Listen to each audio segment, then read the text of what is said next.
the Minnesota Timberwolves select Kevin Garnett from Farragut Academy in Chicago.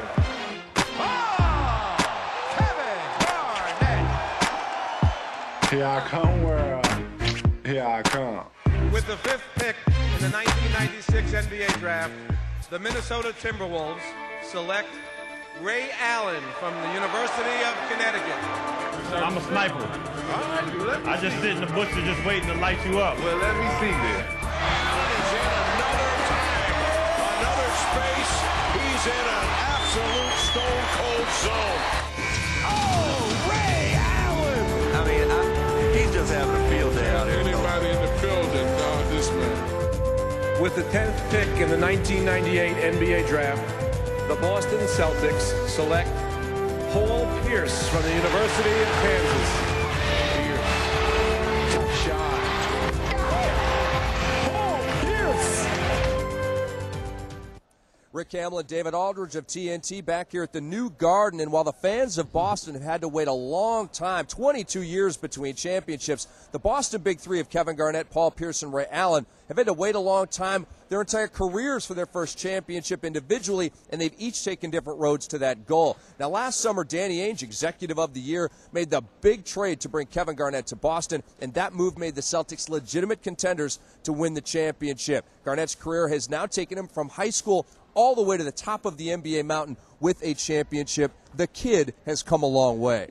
You're absolutely right, Greg. I mean, you think about what this guy had to go through in Minnesota, coming in as an 18-year-old, first high school player in a generation to be drafted, and make that jump.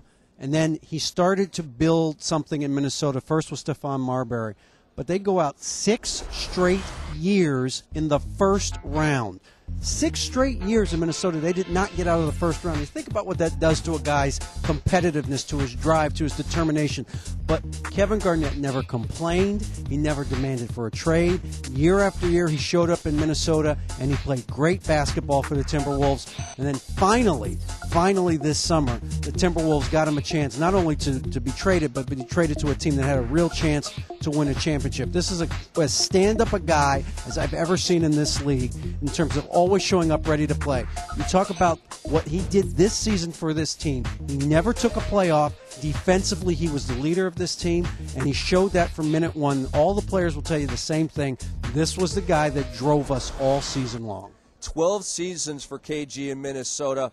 Made it past the first round one time. One season in Boston, and he's already a champion. And you think about the season, just a dream season for KG, past the 20,000-point plateau, past the 11,000-rebound plateau, wins Defensive Player of the Year, and wins his first NBA championship. Now, Paul Pierce is the guy that has been here in Boston the longest, 10 years, through all the ups and downs with this franchise. In fact, no player in Celtic history had played more games in Boston without winning a title. But now Paul Pierce is getting fitted for a shiny, expensive ring. Yeah, again, remember 1998 in the draft. He goes 10th overall in the draft. Some of the guys like Michael Olowokandi and Tractor Trailer and Rafe LaFrentz get drafted before this guy. And he said, I'm going to remember each of the teams that passed on me, and I'm going to make them pay. And he did for a large part of his career. He was on good teams here in Boston with Antoine Walker. They got to the conference championship in 2002 against the Nets. But then it started to fall apart for this team. And he became a good player on a really bad team, a series of bad teams. They went young. Danny Ainge decided to go young. They drafted younger and younger guys. And Paul Pierce got more and more frustrated. Last year he broke his foot. He missed 47 games. And at the end of last season, hey, look, he wanted out. And they may deny it now, but he didn't want to be here anymore, especially if they were going to win the lottery and take another young guy in Greg Oden. But as fate would have it, they didn't win the lottery.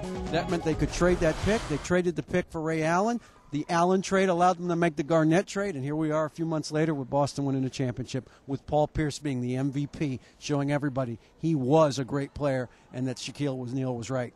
He's the truth. He is the truth, and Ray Allen's pretty good himself, and throughout his career was a top-scoring option on the Bucks and then on the Sonics, but here he's taken somewhat of a complimentary role to get a championship. Yeah, I mean, Ray Allen was a guy that, has been as good a shooter as we've had in this league over the last 10 years. Great jump shooter, great penetrator, very good with the ball, played on some decent Milwaukee teams. They got to the conference finals in 2001, lost to Philadelphia. But other than that, really mediocre teams in Milwaukee. George Karl said he thought Ray Allen was too pretty to be a superstar, wasn't tough enough.